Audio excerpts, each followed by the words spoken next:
عید کی آمد ہے. صرف آج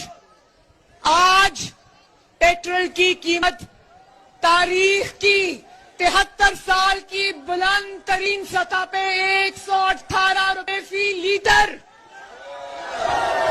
اب مجھے یہ بتاؤ کہ جو لوگ اپنے موٹر سائیکلز میں، اپنی گاڑیوں میں، اپنی سواری میں پیٹرول ڈلوائیں یا اپنے بچوں کے لیے